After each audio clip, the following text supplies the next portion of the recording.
Well, thousands of people in Cape Town and the Western Cape generally are trying to put their lives back together after the heavy rains and gale-force winds over the last week there. The rain pounding homes, flooding shacks last week. That's on top of problems people were already facing. Danny Diliberto is the founder of the organisation Ladles of Love. They help people with food aid. Danny, good afternoon to you. You've been helping people there. What kind of help do they need after this flooding? Good afternoon. Thank you for having me. It's the usual. It's mainly food because people are stranded or just, especially with the unemployment. But for us, the call is for food. When we do get donation of clothing and stuff, we do hand it out when we are asked for it. But the main ask is food, extra food. What kind of food are you able to give people? And sometimes, particularly in weather like that, in Cape Town, you actually need a warm meal, particularly. It makes such a big difference. Yes. Well, the way we work is we are connected with around 200 different soup kitchens around the communities within the Western Cape and Gauteng. And what we do is we provide them a weekly supply of vegetables, maize meal, rice, sump, oats, sugar, things like that they collect from us every week. And then they take it back to their little soup kitchen and they prepare meals however many times they cook every week. So in that way, we are able to distribute nutritious, hot, freshly prepared meals to the community by using the soup kitchens in the community and helping them with the food that they need to cook for the people around them. And the demand for food, has it gone up dramatically in the last 2 weeks? It has. We're getting a lot of calls for our soup kitchens to ask for more because they are now feeding more people, or there's an area that's completely flooded, the people are stranded, and they need to get food to them. So we are having to give out more food to some of our soup kitchens so that they can cook for more people. We've seen the price of food go up so dramatically over the last year, over the last 18 months. That must be getting more and more expensive for you. Yes, it is. It's very challenging. Luckily, on the vegetable side, we've been able to maintain with our farmers who we work together with. But, for example, oats, the legumes have increased dramatically. Sugar's gone up. Your maize meal, we're struggling. Rice, we've managed to keep pretty constant, but things like oats, which is such a big part of the diet, have increased dramatically. We're talking almost doubling in price over the last year. And I presume, as a result of that, you've also seen over the last year an increase in the kind of demand for food. It's not just the flooding. It's that if you look at food price inflation, people are battling just to get enough food for themselves and their kids.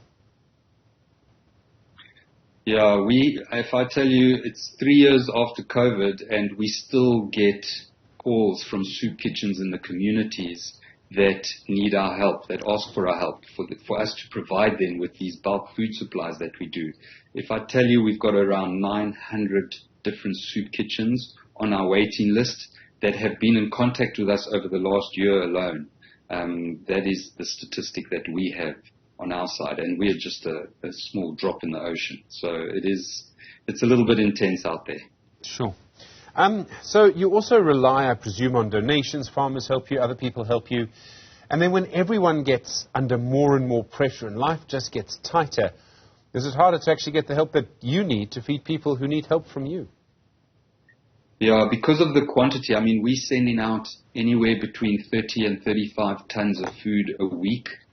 So we have to buy our food. We can't rely solely on donations because we won't get that amount of donations on a weekly basis.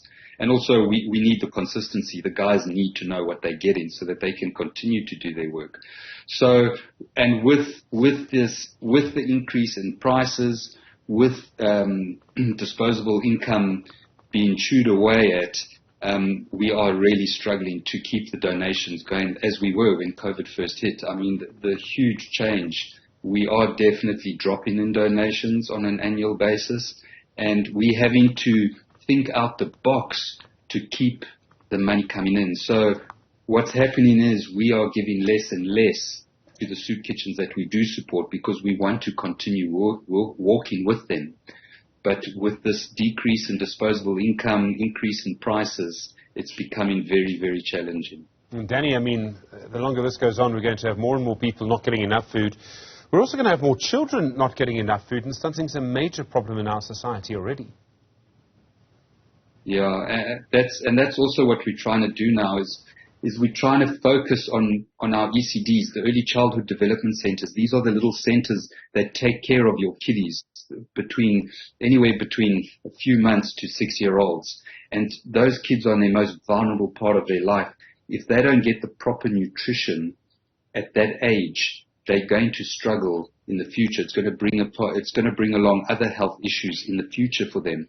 Amongst stunted growth, which is a big statistic here in our country. So we are trying to move our focus to these ECDs so that we can support them with nutritious food, that they can provide these kids 2 meals a day so that they get the nutrition that they need and that they're able to learn in an environment without those hunger pains, because you cannot teach a hungry child. So nutrition is so important for these little kiddies.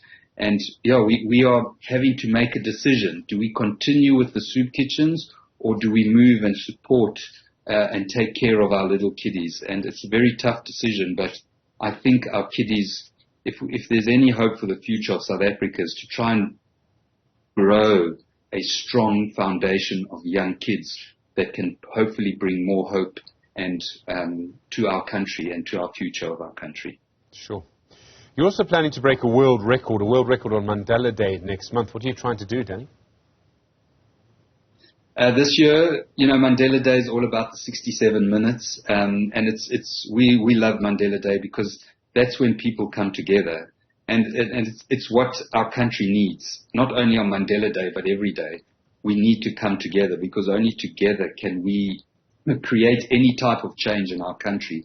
So Mandela Day is always about bringing people together and creating as many 67 minutes as possible. So this year we are calling on 6,700 people to come and do their 67 minutes with us. We'll be going throughout the day from 9 in the morning till 7 at night. So we'll have different 67-minute time slots. We're going to have different tasks. And all of the tasks will be aimed towards our ECDs.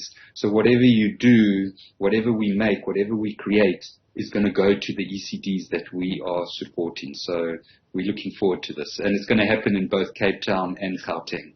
Danny Diliberto, thank you. The founder of Ladles of Love. Really do appreciate the time and the work that you do.